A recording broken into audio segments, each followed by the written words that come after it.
रसमलाई जी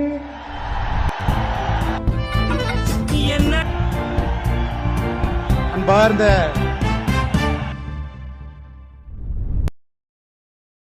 வணக்கம் நண்பர்களே.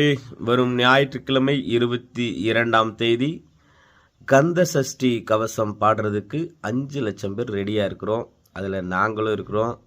நீங்களும் அந்த கந்த சஷ்டி கவசம் பாடி முருகனின் அருள் பெற வாருங்கள் வாருங்கள். மதுரை அம்மா திடலுக்கு வாருங்கள்.